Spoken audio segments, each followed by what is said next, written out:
Welcome to our fifth episode of the Coach's Call. All right, this week we're going to split our show into three parts. We will have a weekly episode featuring the Cashton football coaching staff and another with the Westby football coaching staff. Those two episodes will be color coded. You see the maroon? That's a Cashton one. If you see red, probably a Westby one. We're still also going to have our general The Coach's Call to feature coaches and programs from all sports in all areas of the territory we cover. But this week also marks our first outing with our title sponsor, Eagle Appliance of Cashton. Eagle Appliance, from our store to your door, set up and ready to go. Check out their showroom right in downtown Cashton or give them a call, 608 654 5144. Now, on to our episode. Cashton opened up the 2026 season with a 27-0 win at the Wauzeka-Steuben Co-op. Today, we're going to see what head coach Jered Hemmersbach has to say about that particular game and what's in store for the team in week two. However, we're also going to take on a topic that might be a little bit bigger than a normal everyday game night. Join us for the coach's call presented by Eagle Appliance. All right, so we've got Jered Hemmersbach. Uh, let's talk about week one. You have emotions, you have excitement. There's just a lot to unpack going into that first game of the season. Jered, can you go ahead and just talk about again the lead up, the build up, the anticipation, and then what it's like to just take the field for that first time? Well, the lead up is that you've been practicing for 3 weeks and it's a new season. And I think kids are just, there is a point in that preseason period where I think, any school would say that, you just need to hit somebody else. So I think, for us, it was just, you can only get to a certain point where, practices, you need to go play a game and then you need to play a game to see where you're at. And be able to know what to work on and where to get better. So, all of that finally led up to Friday night. Yeah. Oh, again, you're on the road. If I remember correctly, we've had wonderful weather. You step on the field. It's a team that you guys have not played for that long, so your series with them hasn't been, one of these long rivaled series. But you come away with a win. Before we get to the winning and the losing part, what did you see from your offense and your defense? Let's unpack the execution by your team. Well, you don't know what you really have, till you play a game. So there's a lot of uncertainties, especially with this team this year, with just so many just new players. I don't wanna say that they're young, but just new positions. A lot of things to be filled from the previous year. So how are they going to come out? Then there's nerves, there's excitement, um, and I just thought, from really start to finish, not that there's things not to work on, but I thought we just played a fairly clean and efficient game, both offensively, defensively, and special teams, where we got a block punt. So, when you can affect the game in three phases, that always gives you a good chance to win. And yes, against a very quality team, they've owned us the last few years. So, they're always tough kids down there in Wauzeka, and so it was a good start to our season.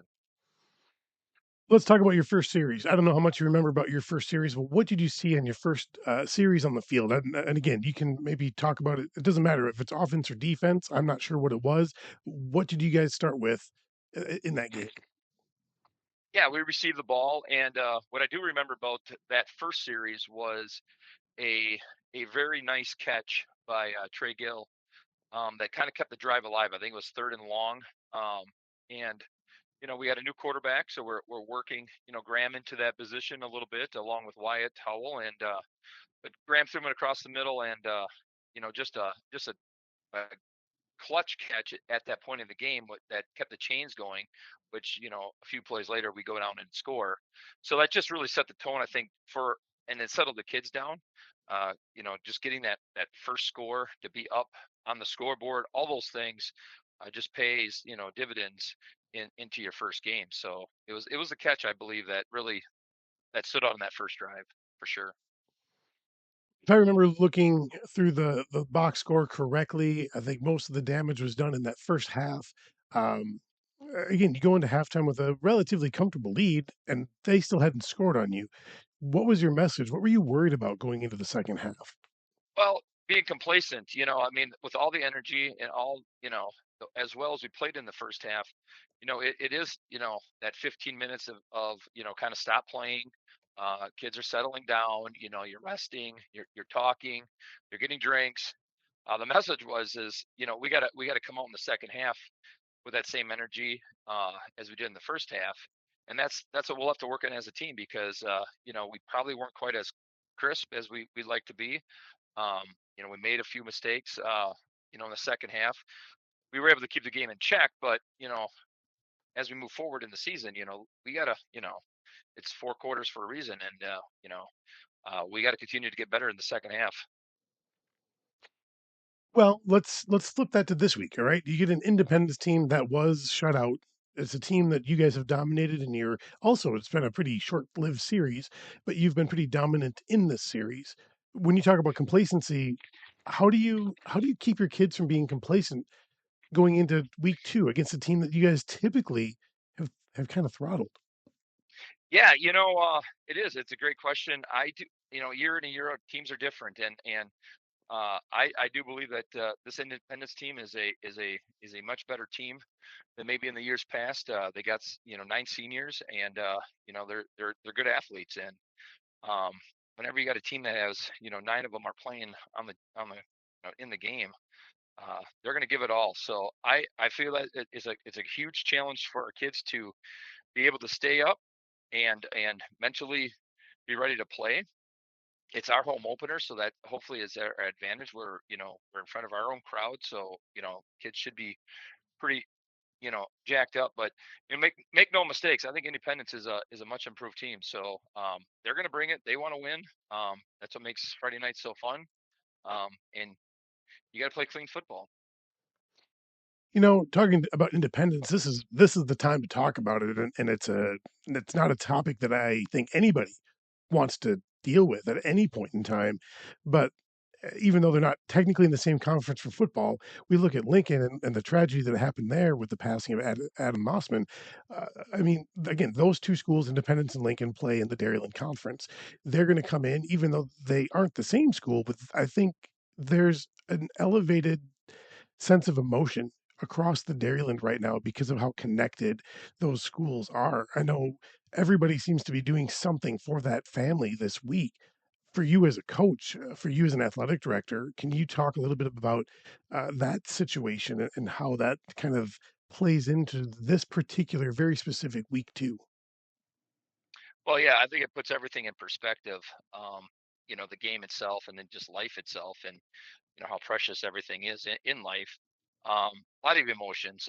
You never want to hear it. I mean, we went through it as a district ourselves last season with a player later in the season, school year. So you kind of know and how much it hurts and it means to the community. You know, at the end of the day, this just a game, and these are kids that have a bright future ahead of them and life ahead of them, and that was taken away. So yeah, a lot of emotions. I totally understand the conference thing with them. I mean, probably a little more close to their hearts than for us. But regardless, it's a kid that is just getting started in life and won't have that opportunity. So I know we're doing something as a district. Independence is going to be part of that. Friday night along with us to a moment of silence and kind of a football united unity, to start the game that on kind of honor him and what people are going through. Well, I think this is again, I don't want to use the tragedy as a positive, but in a way, This is one of those this is one of those things that only sports, I think, can really do, and that is bring people together, or it should bring Yeah, people together. As much as, yeah, the purple people don't like the red people, don't like the yellow people, don't like, those over there wearing green. Again, at this point in time, what I've seen, like, especially across all social media, and you and I both well, maybe you don't know, but social media can be a giant cesspool of nothing and nothing good. But I've seen a lot of positives this week because of that.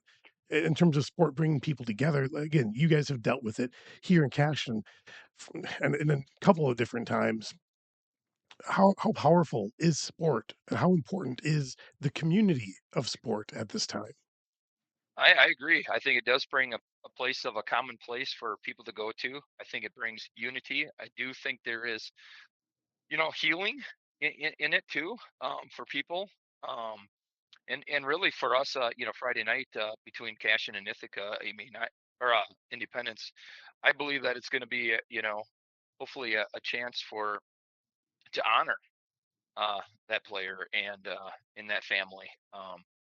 You're almost playing it in for his name. So, but sports has that unique, thing where people do come together and you play the game and then you move on with life. All right, let's turn the page. You guys have a short week after this one, so I want to jump into that as well. We get through our non-conference play, we go into conference play, and you guys get to start with a really fun opponent. Again, we've got the two old dogs going against each other. You and Jeremy Mack down at Brookwood playing on a Thursday night. If I heard and saw and read three different times correctly, let's turn the page and let's very, very briefly look ahead at for you, kind of adjusting your schedule because you're playing Thursday instead of Friday. Again, is that a hard turnaround? Is it, can you have people understand the difference between playing on a Thursday versus a Friday, playing on the road versus home, that sort of thing? And like I said, rivalry matchup. Yeah, well, it is. Starts the conference. Doesn't matter who it is. This year it is Brookwood. Short week. You just have to be as a coaching staff. Be thinking about preparing for that week. So early in the season, you don't have a lot of information on teams yet, but you are starting to kind of peek around and see, as you do practices, this week and what does next week look like. We've already talked about our practice plan, just for our team and how we're going to go about it, because Monday does look different. Tuesday's different. Wednesday's a walkthrough. You're playing on Thursday. The caveat is you get to maybe watch somebody else on Friday night, and kids can enjoy Friday night. But yeah, it's it's fun, and um, it's going to get real because now you're into conference games where it matters in the standings and obviously a rival. So um, everybody's going to be notched up. So that's what makes it fun. I don't know how much poking around you did in terms of our week one results. Was there anything else in that week one that stood out to you or surprised you? It can be in the conference or outside of the area. It doesn't really matter. But is there anything that really stood out to you from our first week football games this year? Gosh, we talk about this as a staff. It's so hard to read into anybody. Week one, you don't know circumstances. Who was a little more prepared than the other team? Matchups a big deal because they're non-conference. You don't know a lot about teams.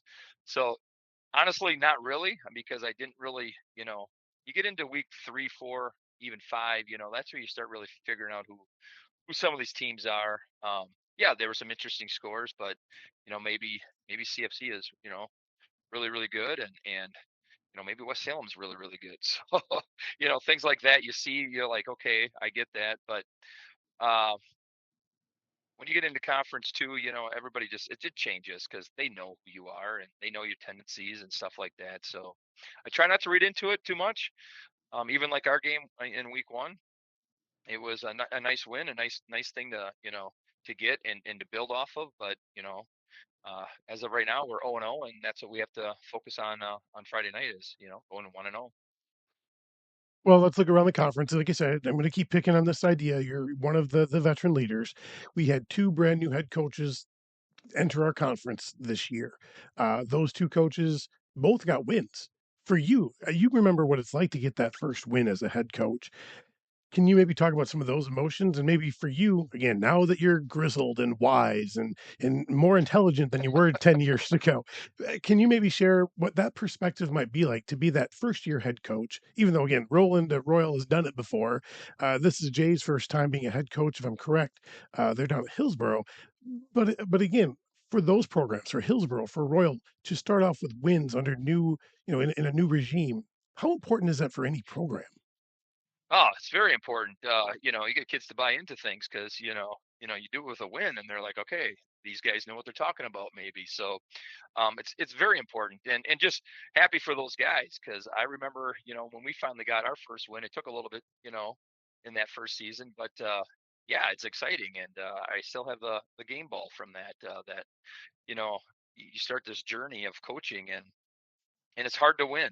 And we had to go against Ithaca, back in the day, and they just pounded you, and you're like, is it really this hard? But see those guys get success and have a win right away off their notch. That's just huge, and it makes their conference better, and that's ultimately what you want is have a competitive conference. The games are fun, um, so looking forward to that, and maybe there's a little wrinkle for Royal and for Hillsborough with new coaches, now that they're at the helm, so you have to be prepared and a little better prepared because maybe there's some new wrinkles that you don't know about. So it's fun and it's great, and that's what we get to talk about after the season when we all meet, for our all conference meeting and have fun and joke around with that. So I'm going to give one last question for you to talk about. We're going to kind of sidestep from your head coaching job as the football coach. Let's sidestep to your other part-time, full-time job, which is an athletic director position. Um, Cashton gets to host a cross-country meet this weekend, and you guys are kind of debuting a brand new course. What can you say about that before we head into the weekend? I know it's not football, and people will hate me for it, but cross-country deserves a little bit of love too, especially when you have such a new and different thing happening. yeah, I mean, what I would say is, give the course a chance. I think there's been some, this is a brand new course. We totally moved it location. It's at the school, but um, it's not at the park where it's been for years. I think there's some uncertainty, obviously, with it, with maybe some other coaches around the area with it. If it's going to be safe and all that stuff. But I would just say, let's give it a run. You know, let's try it and then go from there with it. I'm super proud of Jim Herrick's, our head coach, who actually went through a little bit of a scare and a medical procedure a couple of weeks ago. So he's healing, but he's putting it together and keeping things together there, and all along with this new course. So um, I'm excited. I'm excited for him and his staff and their program because it's something totally new that he will have, kind of a feather in his hat to be the first to kind of like really change it and do this. And I've seen it. I've walked it. I think it's going to be great. I think it's going to be exciting. Anytime you have something new, I know there's some hesitations on that, but I think knowing Jim and his staff, if the things that need to be improved, he's one of those guys that we're going to do it right, and we're going to learn from it. But I'm hoping that this really works long term. So, really, your recommendation for anybody listening, watching, whatever it is, because we have all of our Scenic Bluffs conference schools there.